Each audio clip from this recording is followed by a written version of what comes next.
Hello दोस्तों, स्वागत है आपका हमारे YouTube channel tuition with Harish में। दोस्तों आज हम इस वीडियो में आपको संख्या पद्धति के बारे में बताएंगे। दोस्तों वीडियो स्टार्ट करने से पहले वीडियो को लाइक एंड शेयर जरूर करें। तो आइए स्टार्ट करते हैं। पद्धति में संख्या के प्रकार के बारे में अध्ययन करते हैं। तो आइए स्टार्ट करते हैं नेचुरल नंबर से। नेचुरल नंबर को क्या कहते हैं हिंदी में? प्राकृतिक संख्या। एक से लेकर अनंत तक की सभी संख्याएं प्राकृतिक संख्याएं कहलाती हैं। देखिए जैसे 1, 2, 3, 4, 5, 6, इसी तरह ये अनंत तक चली जाती हैं। कहाँ तक चली जाती हैं? अनंत तक चली जाती हैं। ठीक, उसके बाद देखते हैं दूसरा होल नंबर। होल नंबर को हम हिंदी में पूर्ण संख्याएं कहते हैं। क्या कहते हैं? पूर्ण संख्याएं कहते हैं। पूर्ण संख्याएं दोस्तों प्राकृतिक संख्याओं में यदि हम जीरो को शामिल कर देते हैं तो वो पूर्ण संख्याएं हो जाती हैं। क्या हो जाती हैं? पूर्ण संख्याएं। जैसे 0, 1, 2, 3, 4, 5, 6, इसी तरह ये संख्याएं पूर्ण संख्याएं कहलाती हैं। ठीक, उसके बाद आता है इंटीजर। इंटीजर्स को हिंदी में पूर्णांक कहते हैं।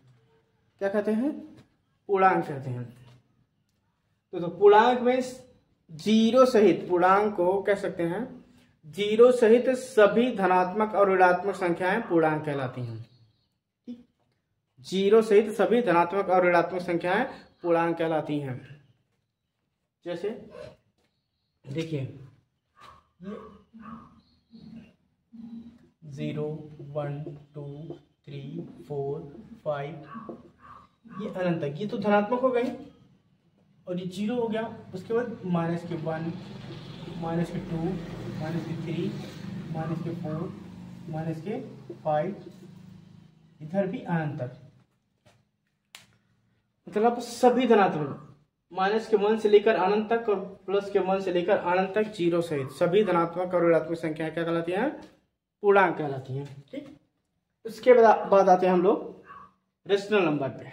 परिमेय संख्या। रेशनल नंबर मीन्स क्या होता है? परिमेय संख्या। परिमेय संख्याओं का एक आसान सा परिभाषा है, वे संख्याएं जिसे हम p/q के रूप में लिख सकते हैं। वे संख्याएं जिसे हम p/q के रूप में लिख सकते हैं परिमेय संख्याएं कहलाती हैं, जहां p और q पूर्णांक हो और q 0 के बराबर ना हो। ठीक, एक बार फिर से देखते हैं, वे संख्याएं जिन्हें हम p/q के रूप में अर्थात p/q के रूप में हम लिख सकते हैं, जहां p और q क्या हो? एक पूर्णांक हो। क्या हो? पूर्णांक हो और q 0 के बराबर ना हो। ठीक, जैसे देखिए 2/3, 4/5, 6/7, ये सब क्या है? ये परिमेय संख्या है। ठीक, और 0/7 ये भी परिमेय संख्या है, लेकिन 7/0 ये परिमेय संख्या नहीं है, क्योंकि इसका जो कंडीशन कह रहा है, वे संख्या जिन्हें p/q के रूप में लिखा जा सकता है। इसे p/q के रूप में लिखे हैं, लेकिन p और q एक पूर्णांक हो, p और q एक पूर्णांक, दोनों कंडीशन लागू हो रहा है। लेकिन तीसरा जो कह रहा है q 0 के बराबर ना हो, q अर्थात का हर में 0 ना हो। हम लोग देखते हैं अपरिमेय संख्या। अपरिमेय संख्या वे संख्या जो परिमेय संख्या नहीं है, अपरिमेय संख्याएं हैं कहलाती हैं। ठीक, जैसे देखिए कड़ी में आने वाली अपरिमेय संख्या कौन सी है? कड़ी में आने वाली वे संख्या जो कड़ी में आती है, कड़ी से बाहर ना निकल पाए। अपरिमेय संख्या वे संख्या होती हैं जो कड़ी के अंदर आती हैं और कड़ी से बाहर निकल नहीं सकती। जैसे कड़ी में 3 हो गया, कड़ी में 5 हो गया, कड़ी में 7 हो गया, कड़ी में 11 हो गया। ये सब क्या है? ये अपरिमेय संख्या है। इसे हम p/q के रूप में डिफाइन नहीं कर सकते हैं। ठीक, इसलिए ये क्या कहलाएंगे? अपरिमेय संख्या कहलाएंगे। ठीक, इसके बाद आता है रियल नंबर। रियल नंबर को हिंदी में कहते हैं वास्तविक संख्या। क्या कहते हैं? वास्तविक संख्या। वास्तविक संख्या ऊपर आने वाली सभी संख्याएं वास्तविक संख्याएं कहलाती, चाहे प्राकृतिक संख्या हो, चाहे पूर्ण संख्या हो, चाहे पूर्णांक हो, चाहे परिमेय संख्या, चाहे अपरिमेय संख्या हो, ये क्या कहलाएगी? रियल नंबर कहलाएंगे, अर्थात वास्तविक संख्या कहलाएंगे। ठीक, उसके बाद आता है प्राइम नंबर। क्या आता है? Prime number. प्राइम नंबर को हम हिंदी में कहते हैं अभाज्य संख्या। दोस्तों अभाज्य संख्या की परिभाषा सुन लीजिए। अभाज्य संख्या वे संख्याएं होती हैं जो केवल एक और स्वयं के अलावा किसी अन्य संख्या से ना कटे, वे अभाज्य संख्याएं कहलाती हैं। जैसे दो क्या है? या तो यह एक से कट सकता है या दो से कट सकता है, इसके अलावा किसी अन्य संख्या से नहीं कटेगा। उसके बाद तीन भी ऐसी संख्या है जो केवल एक से कट सकता है और तीन से कट सकता है, इनके अलावा किन्हीं अन्य संख्याओं से नहीं कटेगा। इसी तरह 5, 7, 11, 13, 17 इत्यादि, ये सब ऐसी संख्या हैं जो केवल एक और स्वयं के अलावा किसी अन्य संख्या से नहीं कटती हैं, ये अभाज्य संख्या कहलाती हैं। उसके बाद आ रहे कंपोजिट नंबर। कंपोजिट नंबर को हम क्या कहते हैं? भाज्य संख्याएं। ठीक है, क्या कहते हैं? भाज्य संख्या। दोस्तों भाज्य संख्या की परिभाषा क्या है? ऐसी संख्याएं जो एक और स्वयं के अलावा किसी अन्य संख्याओं से भी कटे। समझ में आया? एक और स्वयं के अलावा, जैसे देखिए 4 क्या है? 4, ये क्या है? ये एक से भी कट सकता है, 4 से भी कट सकता है, दो संख्या है। इसके अलावा भी किसी संख्या से कट रही है। किससे? 2 से कट रही है। किससे कट रही है? 2 से कट रही है। तो ये क्या हो जाएंगी? ये भाज्य संख्याएं कहलाएंगी। इसी तरह देखिए 6, 8, 9, ये एक और स्वयं के अलावा भी अन्य संख्याओं से कटे। जैसे 6 है, एक से भी कट रहा है, 6 से कट रहा है, इसके अलावा ये 2 से भी कटेगा, 3 से कटेगा। ठीक, इसी तरह 8 को देखिए, 1 से कटेगा, 8 से कटेगा, इसके अलावा ये 2 से कटेगा और 4 से भी कटेगा। ठीक, इसी तरह 9 भी 1 से कटेगा, 3 से कटेगा और 9 से कटेगा। ठीक, आया समझ में? एक बार फिर से सुन लीजिए। भाज्य संख्या ऐसी संख्या है जो एक और स्वयं के अलावा अन्य संख्याओं से भी कटे, वे भाज्य संख्याएं कहलाती हैं। ठीक, इसके बाद देखते हैं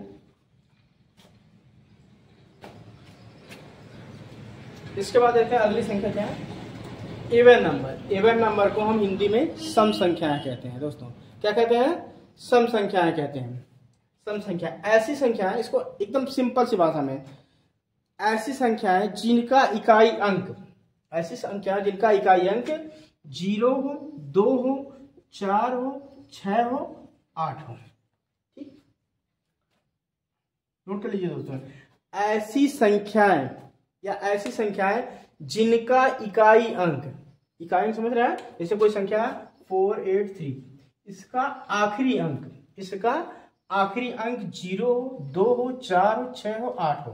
ठीक, ऐसी संख्याएं सम संख्याएं कहलाती हैं। जैसे देखिए 82, 48, 96, 70, ये सब क्या है? सम संख्या है। इनका इकाई अंक देखिए, या तो 2 है, या तो 4, या तो 6 है, या तो 8 है, या 0 है। ये सब संख्याएं क्या कहलाती हैं? सम संख्याएं कहलाती हैं। या एक और इसकी परिभाषा आप आसानी से याद कर सकते हैं कि ऐसी संख्याएं जिन्हें 2 से काटा जा सके, वो सम संख्याएं कहलाती हैं। तो बड़ी संख्याओं के लिए आपके लिए प्रॉब्लम हो सकती है। जैसे आपको लिखना, पता लगाना, 6 ये है 4,67,325, मतलब 4,67,325 है। अब इसे पूछ लिया जाए आपसे कि 2 से कट सकता है कि नहीं कर सकता है, या ये पूछ ले कोई कि ये सम संख्या है कि विषम संख्या। तो अगर ये परिभाषा आपको याद है कि 2 से कटने वाली संख्या है सम संख्या कहलाती, तो आप इसे काटने लग जाएंगे, समय ज्यादा लगेगा। तो अगर आप यह चीज याद कर लेते हैं, ऐसी संख्या जिनका इकाई अंक 0, 2, 4, 6, 8 हो, तो वे संख्या सम संख्या कहलाती है। अगर ये आपको याद है तो इस अंक को देखकर आप 1 सेकंड भी आपको नहीं लगेगा, आप तुरंत बता देंगे ये सम संख्या है कि नहीं है। ठीक, क्या देखना है आपको? इसका इकाई 0, 2, 4, 6, 8 होना चाहिए। इनमें से अगर कोई है तो ये सम संख्या, नहीं है तो ये विषम संख्या है। राइट दोस्तों, इसके बाद है विषम संख्या। विषम संख्या सम संख्या का अपोजिट है। देख लीजिए, इसकी सामान्य सी परिभाषा की वे संख्याएं जो 2 से ना कटे वो विषम संख्या कहलाती हैं। लेकिन ये आपके लिए थोड़ा लेंदी हो जाएगा। जैसे अब कोई बड़ी संख्या 4 3 2 5 6 7 ये 4,32,567 कोई पूछ ले कि यह है सम संख्या है विषम संख्या, तो आप क्या करेंगे, लेंगे कि 2 से काटने, तो आप 2 से भाग देने लगेंगे, समय आपका ज्यादा व्यतीत हो जाएगा। तो इस तरीके से यह लेंदी हो जाएगा। तो आप एक आसान सा ट्रिक याद करिए, ऐसी संख्याएं जिनका इकाई अंक 1 हो, 3 हो, 5 हो, 7 हो, 9 हो, ठीक, ऐसी संख्या जिनका इकाई अंक 1 हो, 3 हो, 5 हो, 7 हो, 9 हो, वह विषम संख्या कहलाती है। जैसे देखिए 91 हुआ, 43, 55, 77, 89, ठीक। इन संख्याओं को देखकर हम आसानी से तुरंत बता सकते हैं कि यह संख्या सम है कि विषम है। अगर हमें यह याद रहेगा कि इकाई 1 3 5 7 9 होना चाहिए। विषम संख्या की पहचान क्या है, वे संख्या जिनका इकाई 1 3 5 7 9 हो वह विषम संख्या कहलाएंगे। जैसे 91 का इकाई क्या है, 1 है। 43 का इकाई कितना है, 3 है। 55 का इकाई कितना है, 5 है। 77 का इकाई कितना है, 7 है। और 89 का इकाई कितना है, 9 है। तो ये क्या है, ये सब विषम संख्या है, ठीक। दोस्तों, अगर आपको हमारा वीडियो पसंद आया हो तो वीडियो को लाइक एंड शेयर जरूर करें। धन्यवाद।